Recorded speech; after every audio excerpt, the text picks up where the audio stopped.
Everyone. Want to begin by first again expressing my sincerest condolences to the Guardado family. And as a father myself, I cannot imagine losing my son. So regardless of the outcome of this investigation, there is it's never going to take away the pain from the Guardado family and their friends for the loss of Andres.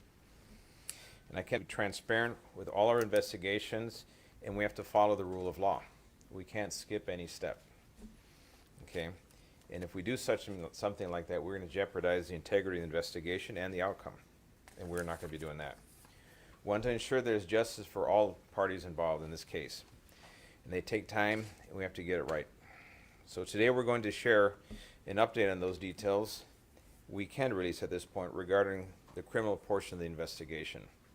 And before I turn it over to Commander Chris Marks, I want to inform you that yesterday afternoon, we reached a historical milestone in the Sheriff's Department. We entered in an agreement with Axon for the body-worn cameras. This was a 20-month battle since the very first week I took office to get this program up and running, and it is very important to transparency, my commitment to reform the department. And in today's climate where everyone is doubting the product of law enforcement, I can say honestly that with the body-worn cameras, the public themselves can see that what deputies are saying and doing in the field matches what they're seeing on video. And that has been the experience of all agencies with body-worn cameras, because by and large, deputies, police officers everywhere are doing the right thing for the right reasons, and sometimes very trying circumstances, dangerous circumstances, where lives are at stake. And so we welcome the body-worn cameras, and as of October 1st, the first 5 patrol stations, as we've announced before, will be deployed with the cameras, and this is a big step forward for transparency for the Sheriff's Department and for the community as well. So I want to thank actually Commander Chris Marks, our team that was pushing for the body-worn cameras, and for Internal Services Department for all the hard work they did to get this program a reality. This was too late for this particular case, but moving forward, this is going to be very important in terms of transparency and restoring any loss of trust that any members of the community may experience with the Sheriff's Department. So now with Commander Chris Marks, I turn it over to you, and he'll show you the details with the Guardado case. Thank you. Will you be able afterwards to talk a little bit more about body cam? Yes, we can do that.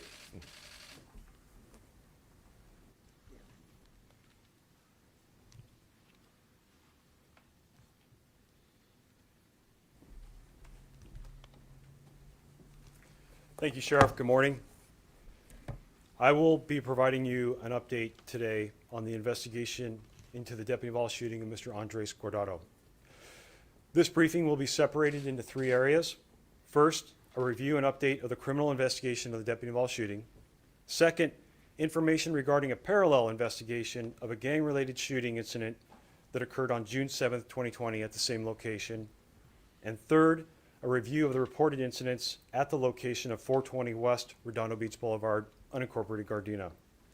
Please note, at this time, there is no information linking the second and third areas of this briefing to Mr.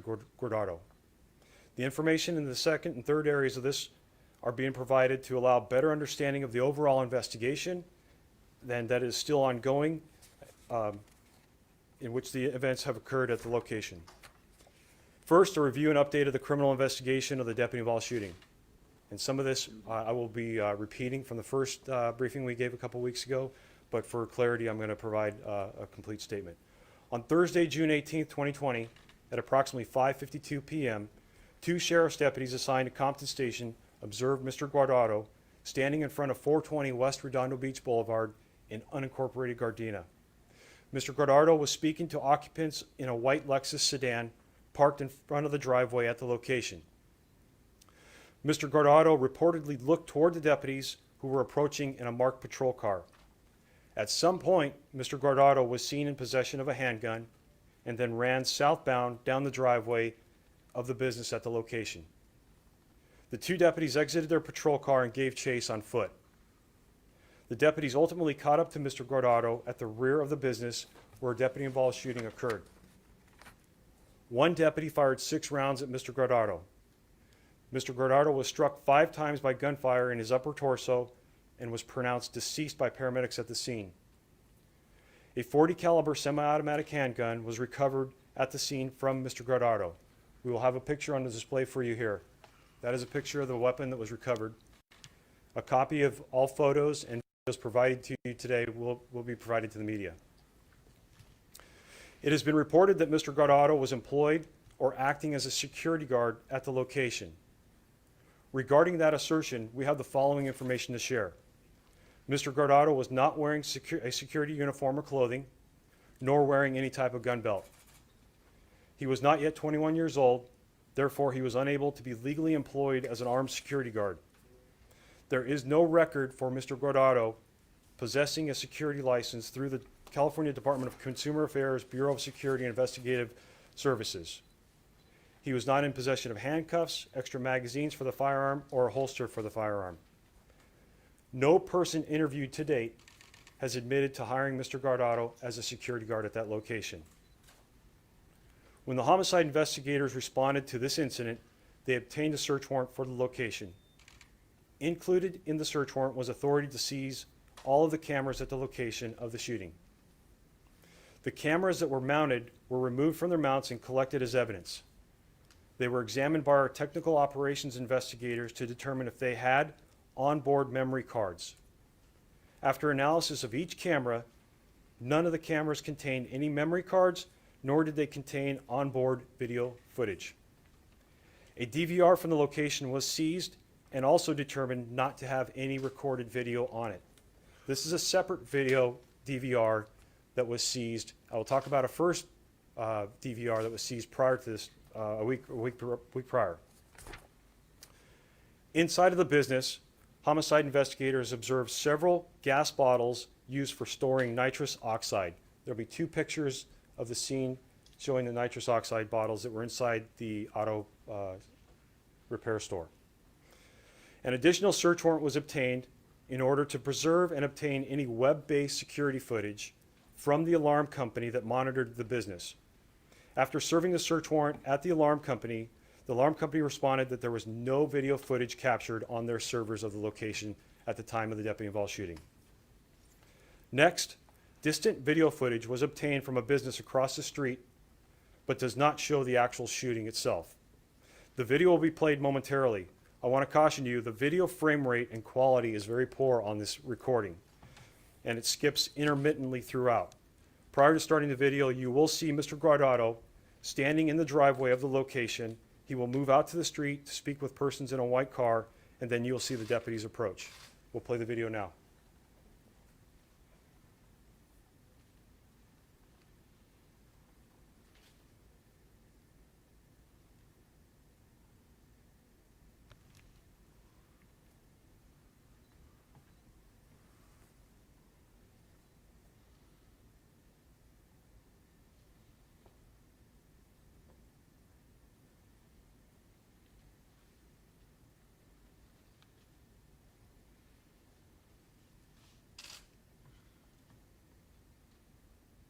Questions on the phone?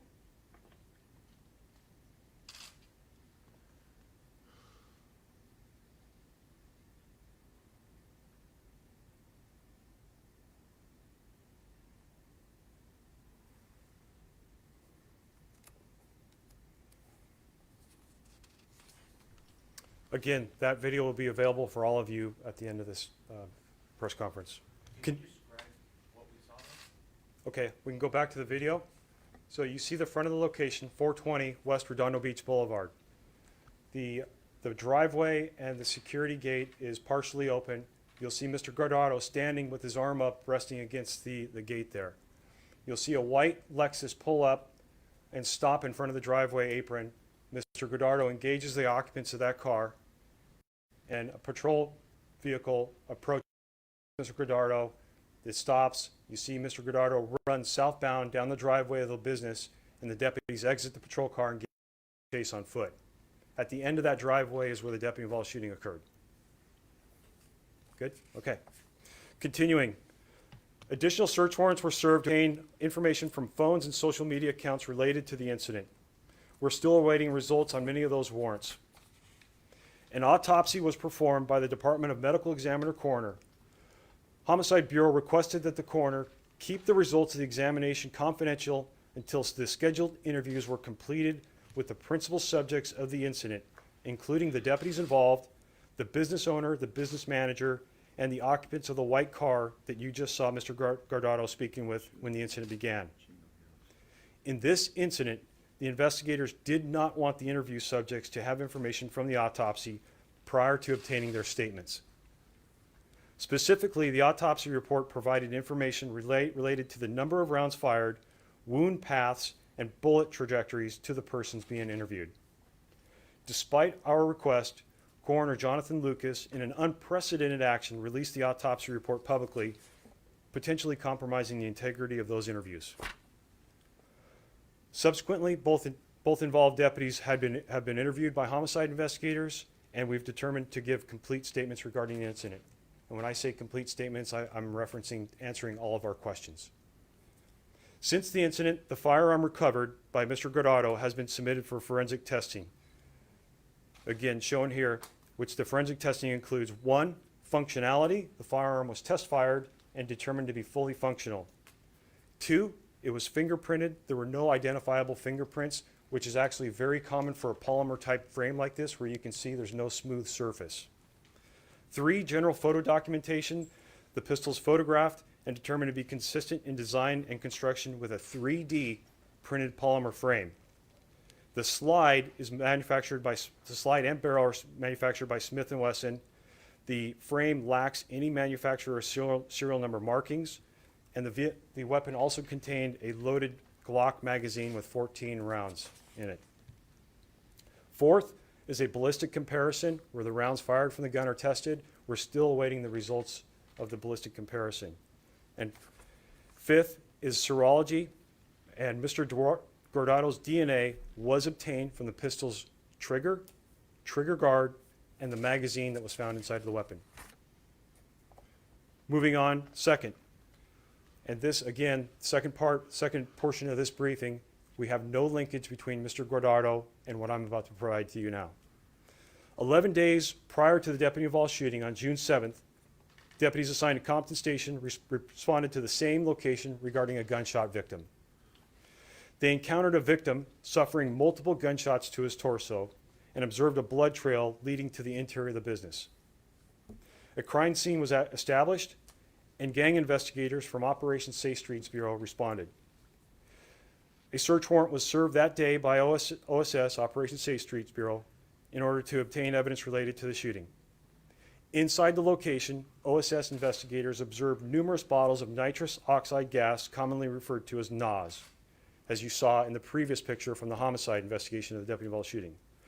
OSS investigators also found a significant amount of methamphetamine, a shotgun, and also the DVR that was actually connected to the security cameras and captured the shooting from that date was seized by the OSS investigators. I'm showing you certain pictures from the OSS investigation that day. An additional search warrant was authored in order to review the video contained on the DVR for the shooting of June 7th. That analysis is still ongoing. There's more than 30 days of video captured on that DVR, and investigators are still going through that. I'm going to show you 2 video clips taken from the June 7th day. One is before, and the other one is after the shooting. You will see, prior to me starting the video here, you will see people lined up in the driveway. This is the same driveway that Mr. Guardado ran down from the street in the previous video. These people are lined up. Many of them are holding bottles, presumably to get nitrous oxide or NOS filled up. I will not show you the video of the shooting, as that shooting investigation is still ongoing. So we'll play the first video. Then this is the second video after the shooting on Redondo Beach Boulevard, where you see people running out, and you'll see them holding NOS bottles as they're running out too. Now keep in mind, the victim that was shot several times in the torso and was laying in the driveway where all those people were standing.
The OSS investigators handling this shooting are still seeking to identify many of the persons in this video and are requesting the public's assistance in identifying the individuals shown.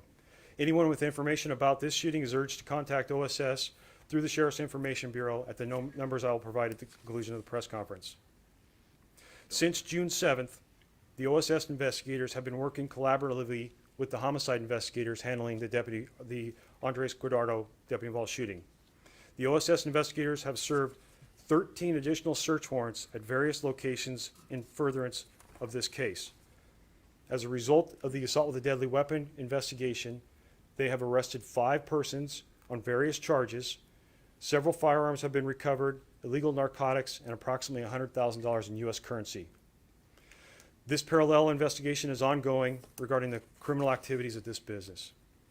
Third, numerous incidents related to this location and the business have been documented in crime reports over the past 5 years. Since January 1st, 2015, there have been 23 calls for service received at 420 West Redondo Beach Boulevard. These calls include 10 disturbance calls, 2 burglary calls, 2 battery calls, and 2 vandalism calls. Also, one of these incidents is a gang-related murder that occurred November 2nd, 2018.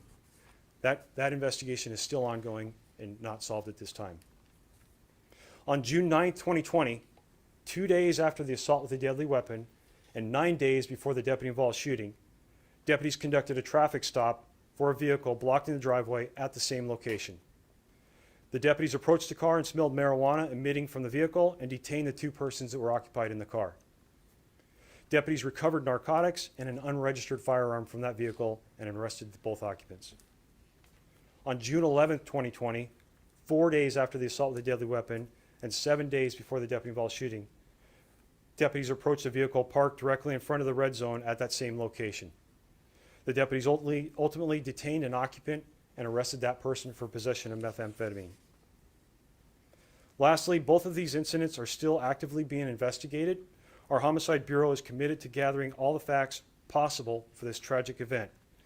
The investigators are still seeking the individuals in the white vehicle showed in the video where Mr. Guardado was speaking with, and we would like to interview them. When these investigations are complete, the deputy-involved shooting investigation will be delivered to the Justice System Integrity Division of the District Attorney's Office for their review and determination. The Federal Bureau of Investigation has been speaking with our investigators and is regularly updated on this case. If you have information about the 2 occupants of the white Lexus, please contact Sheriff's Homicide Bureau at 323-890-5550. If you have information about who the identities of the persons that were present who might have witnessed the assault with a deadly weapon, you can contact Sheriff's Information Bureau at 213-229-1850 or LA Crime Stoppers at lacrimestoppers.org. I'll be happy to take any of your questions now. Commander, can you tell me if the statements that were made by the 2 deputies involved, are they consistent with each other, and does it match the forensics you've got thus far? So I'm not going to be able to answer your questions about what the statements were exactly that the deputies provided. That'll be delivered to the district attorney, and they'll make the determination. Okay, I don't need specifics. I just want to know if you're comfortable that everything matches. Again, that's specifics, and I'm not going to answer that. Sorry. It sounds to me, sir, that what you're trying to say with the 2 and 3 portions of your update today Yes, ma'am. is that where Mr. Guardado was ultimately shot and killed by the deputies, this is a place that has been troubled. This is a place that has had, like you said, 20-plus calls for service over the last few years. Sounds like there's probably drugs being dealt out of his shop. Can you kind of like tie all of that together and kind of what you're trying to get at with talking about all 3 of these incidents? And I think you just did that. I would like you to say it though, sir. So, exactly. There's obviously a pattern of criminal activity occurring at this location, which is why the deputies are probably drawn to that location in being proactive in trying to address a problem.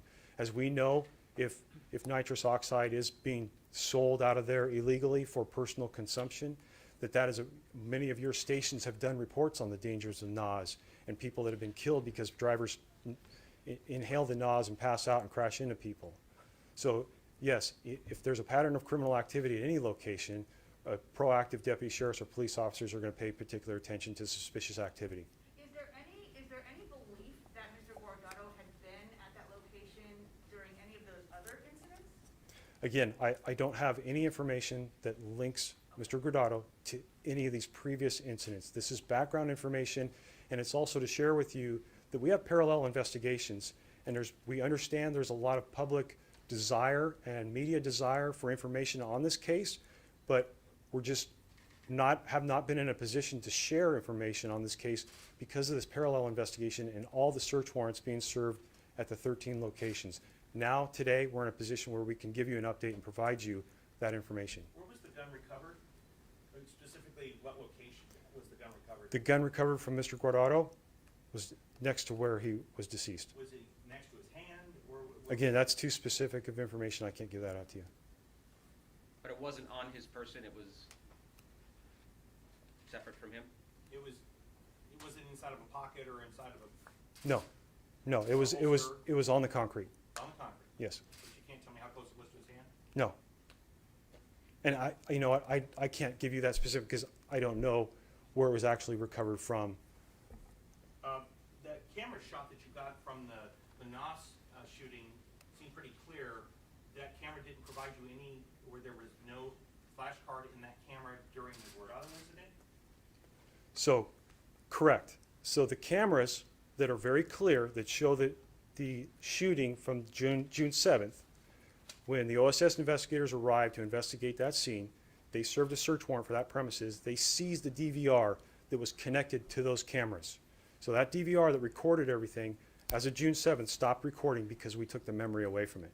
So there is no recording of the deputy-involved shooting that happened a week and a half later. So you're saying if you hadn't seized that DVR, you would have had footage of the shooting?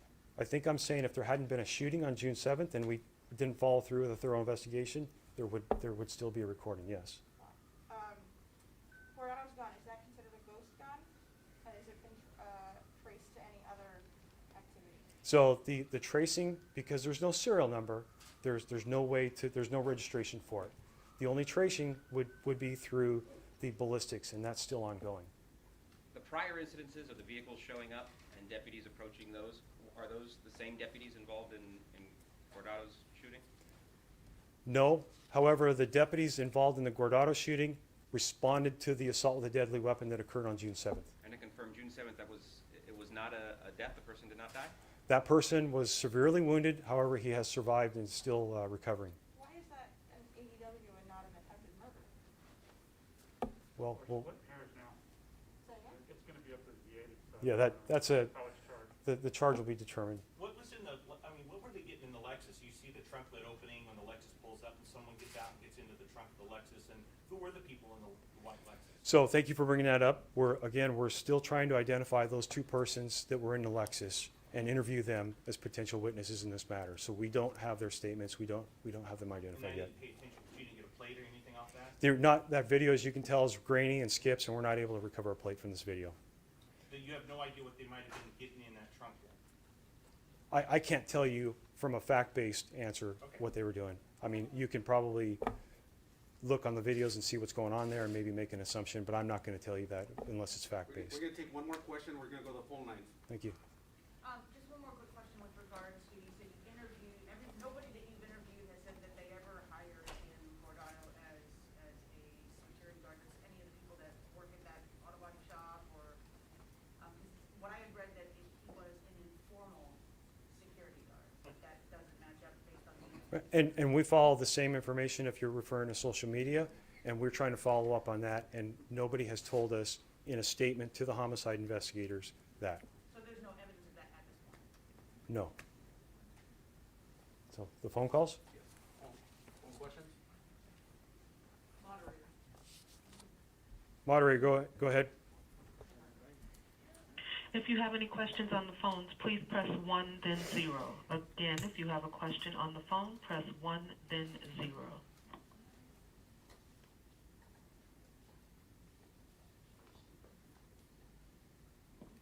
Okay, And no, in a few moments, there are no questions at this time. no questions, I'll turn over to Captain Mendoza. It is considered a ghost gun, correct? It is unserialized? Yes. It was just the one gun found, right? By Mr. Guardado, the 40 caliber? The night of the deputy involved shooting, there was one gun recovered, and that was next to Mr. Guardado. And that has no serial number. Correct. Is there any evidence he tried to fire it? I know you said there was DNA on the trigger, but that could have been, could have been previous DNA, right? We don't know that. When do you anticipate another update like this? That's hard to say. We're waiting on search warrant returns from social media companies and internet provider companies, and sometimes they're really quick, and sometimes they're really slow, and sometimes they contest the warrants. So I know the sheriff wants to give periodic updates, but I just can't. That would probably be the next milestone, or we identify the two occupants of the white car and get more statements from them. But you haven't turned anything over to the DA yet regarding the No, deputies? we won't turn it over until it's a complete investigation. Let me- They're being consulted with, but nothing's been. Criminal investigation versus the shooting investigation. Oh, I'm sorry. I'm talking about the criminal investigation of the deputy involved shooting. Right. What about the deputies involved shooting itself, the disposition of the deputies? What's the status there? So if you're referring to the administrative investigation, that is not initiated until the criminal investigation is complete. Thank you. Commander, can you, sorry, forgive me if you already answered this, were either of these two deputies that responded on the 18th responded to any of the earlier calls? Yes, that was previously, they responded to the assault with a deadly weapon call on June 7th. So all the information that you gave today, really, for people who are watching this might question what happened that afternoon, the 18th, when they shot him. None of that is relevant to that, is it? No, I disagree. Because, Well, we're providing video footage. We're providing lab result returns on this, so it is relevant. And it also provides a backdrop of the operation what's going on at that location. Right. And also an explanation of why we have not been able to respond to many of the inquiries about the update of this case is because we have a parallel investigation competing with it. but it still doesn't address the question of the fact that he was shot 5 times in the back while lying down. That's correct, and that's for the district attorney. We're trying to gather as many facts as we can, present that to the district attorney, and the district attorney's office will make that determination. So you're saying essentially that because there were previous calls there, they were aware there's potential criminal activity there, that somehow explains the fact that there was... No, sir, I'm not trying to explain or just... What are you trying to say? I'm asking you to clarify. I don't know, maybe you came in late because I've addressed No, I this listened to the throughout, whole but thing. it provides a backdrop of what is going on at that location. And I've said specifically, we have not linked Mr. Guardado to any of those previous incidents. Then why bring it up? Because I just answered that. It provides a backdrop of what's going on at the location, and it also explains that we have a competing parallel investigation going on, and we have not been able to give regular updates as we would like to. Sheriff, can you talk about body cams, or do you Thank want you. to do Spanish first? We're gonna do Spanish right now. Okay, thank you.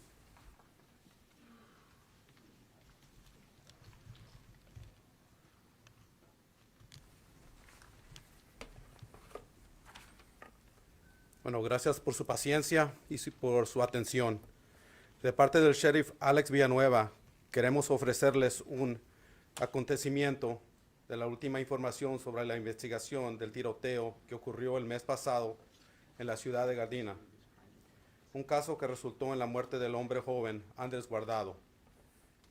Mientras que se continúa la investigación criminal, los detectives de homicidio están pidiéndole al público asistencia en localizar los conductores de un auto blanco visto en el video que hace momentos vieron, y que está compartiendo hoy de individuos que se estaban platicando con Andrés Guardado cuando comenzó el incidente.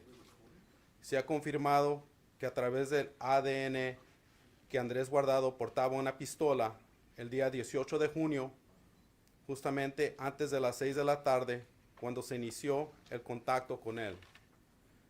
Como ha sido reportado, Andrés Guardado recibió 5 balas en la parte superior de su cuerpo, a pesar de varios reportajes diciendo que Andrés trabajaba como guardia de seguridad.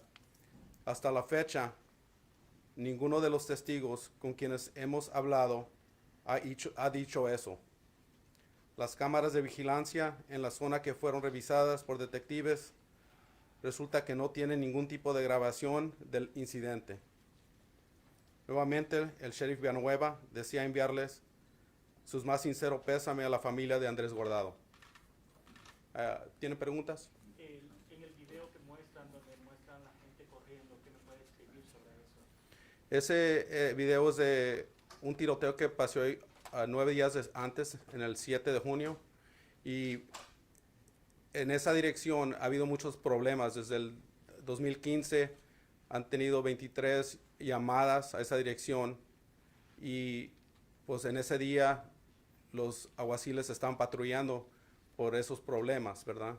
Y ahorita hay 2 investigaciones que están al mismo tiempo que esta investigación del tiroteo, hay otra investigación, y por eso enseñamos el video, para decir, pero cuando nosotros no les damos información, es porque hay otras cosas que están pasando, y esa es la razón. Vimos personas en línea con tanques, ¿y qué más encontró y qué es lo que estaban haciendo? Pues parece que estaban vendiendo NAS de ese local, en la calle Redondo, y cuando el tiroteo de ese día del junio 7 ocurrió, ahí se ven muchas gentes, testigos corriendo. También les queremos preguntar al público si alguien tiene información de esos testigos, de quiénes son. Nosotros queremos esa información. Pueden hablarle a oficiales aquí de los homicidios al 323-890-5550, o pueden hablar a Crime Stoppers para dejar esa información. Estamos ahorita, nosotros sabemos que hay gente en el público que saben quién son esas personas en el carro blanco. Sabemos que hay personas ahí que se ven corriendo en el video. Esas personas les pedimos que nos hablen queremos entrevistarlos. A pesar que son 2 casos diferentes, pero llevan a una sola conclusión. Sí, en el negocio ya saben, no sabemos si esas son las mismas personas que a lo mejor en ese día estaban ahí también, porque es negocio de Knox, y como se ve, hay mucha gente allí que va a visitar ese lugar. Conforme Guardado, el arma, estaban hablando que la evidencia que encontraron, ¿cómo fue el que lo encontraron? ¿Estaba con él o estaba separado de él? Cuando lo que ahorita dijo el comandante Marks es que la pistola estaba ahí en la escena y estaba en el piso. Okay, I'm going to go to the moderator. Moderator, is there any Spanish questions? Please press 1 then 0 at this time.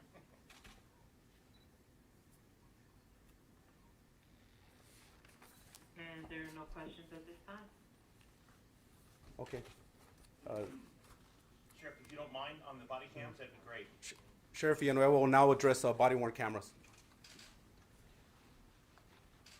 I have another question as well, Sheriff, if you wouldn't mind when you're done with that. Thank you. You already sort of gave a brief overview, but can you be a little more specific about what the policy will be for body-worn cameras, and how your department plans to use them? Like, which shifts will get them? When will they turn on? When will they turn off? How are they uploaded? Every deputy who's working in the field will be having them on all the shifts. So if they're uniform patrol, they'll have them on. And then they'll be extended ultimately to everyone who's making contact with the public, enforcing the law will have them. How many cameras will you ultimately get? Ultimately, the total amount is going to be 5,200 cameras. 5,200 cameras. Is We'll this have- the same, I'm sorry. Excuse It'd me. be 1,200 the first installment, and those will be deployed out by October 1st to the first 5 patrol stations. And when are they triggered to go on, in a vehicle? Are they manually turned on, or are they automatically? No, they're manually turned on, and then we have a very specific policy that's already available online, and it's going to basically, you're on a call for service. Anything that's emergent call, anything that's a priority call, anything that's a conflict, they could say, for example, a citizen contact, it goes sideways, there's an expectation that you hit it. It has a recall function, so when you hit it has a recall, I think of it as 1 minute that we programmed it for 1 minute. So it can recall back 1 minute. You won't get the audio, but you'll get the video 1 minute backwards from the time you hit the button. And then is every one of them reviewed at the end of the shift? No, they're every Random checks? Yeah, every deputy is going to be storing it. There'll be random audits for them, but we're dealing obviously with an awful lot of people, so we have to make it. It has to be fiscally attainable, and we have a limited amount of supervisory resources. So they'll be doing audits, throughout all the shifts of the functions, but every deputy is required to store the information at the conclusion of the shift, and it's stored in the iCloud. Thanks, sir. You said that What are the first 5 stations, Cell Deputies? I believe it's going to be Lakewood, Century, Lancaster, West Hollywood, and Industry. There you go. Did you say it was an Axon brand, Sheriff? Axon, Is that yes. Is that the same brand that LAPD uses? Yes. And you said you just entered into the contract today? Yesterday afternoon, And what's the contract was signed. cost for the 5,200? The total program cost, I could let Commander Marks give a breakdown. 5 years, 25 million. Yeah, 25 million for 5 years. For the 5,200 cameras? 5,200 cameras, yes. 5 years. Okay.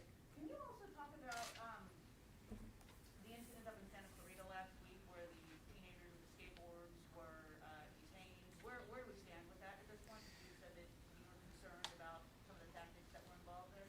Well, I have concerns about the tactics. I have concerns about the deployment of the AR-15 rifles. So right now we're doing two things. We're doing an investigation on the incident itself. The person has been removed from the field pending the outcome of the investigation, and that is a standard practice. And we're also reviewing the policy on the deployment of the AR-15 to make sure it's realistic and something that is supported by the actions on the ground that justify using that type of a weapon.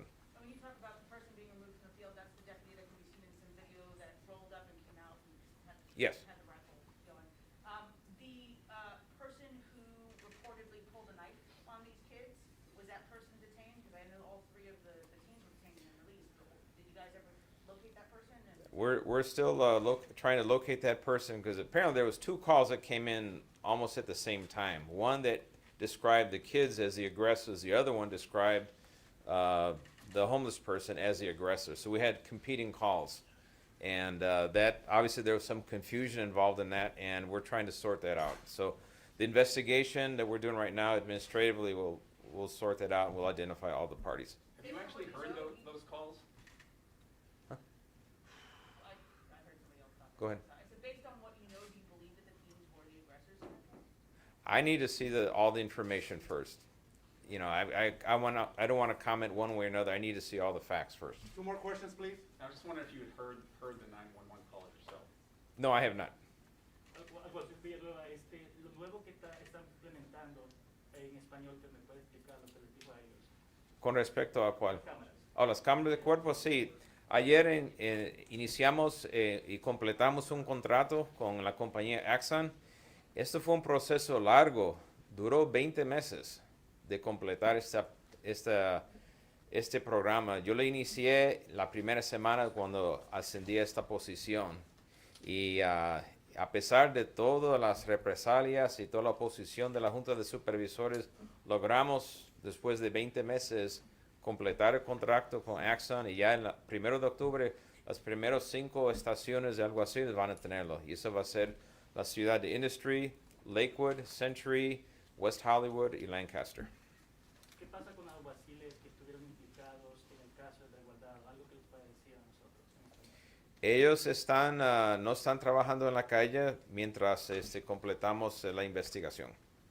Real quick, City of Compton asking that the Sheriff's Department enforce the mask requirements. Your thoughts on that? We're working with each city, and it's up to individual cities how far they want to go with the enforcement. For example, West Hollywood was very aggressive on the mask enforcement, and we contract with them, so we're gonna follow through with whatever the wishes of the individual cities are. And do you enforce mask Last requirements for your question here. deputies? Last question here. Go ahead.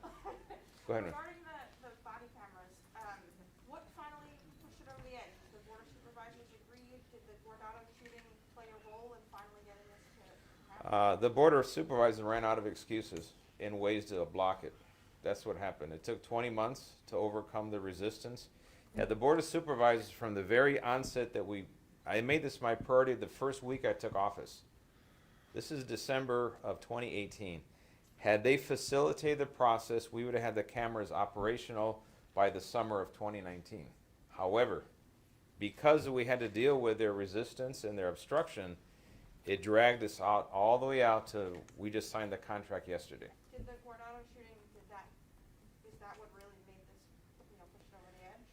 I think it shamed them, to be honest, because had they done what we wanted them to do and what the community wanted them to do, we would have not be in this discussion about the Guardado shooting, because they would have had the body-worn cameras, and we would have had a very clear picture of what happened, and then make the appropriate decisions based on that. Okay, thank you all.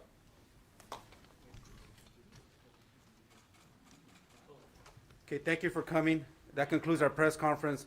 In addition, the videos will be sent out in a link, and that's gonna take about 2 hours. If you would like to see the link at this time, we're gonna be playing it so you can record it. If you cannot, you do not want to wait the 2 hours. Thank you very much.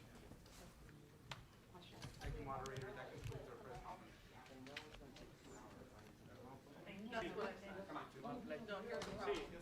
Apparently they didn't get it till right now, because I just wanted to be like, seriously? That's what I said, but they said that apparently they get it till right now, and they don't get information. You gonna play it? So I said, you know what, they don't have to them, but it's able to get time to learn, so that I'm in this. They're gonna play that right now, but if you see it, it seems like how it's like 30 frames a second is what our human eye can capture. Yes, so our 30 frames a second is what our human eye can capture, right? Some of these videos, because they're antiquated, yeah, so they just go around, they skip frames, right? Okay. So you'll see the car, so that's him. Yes. Get out of there. They'll play it again, they'll play it again.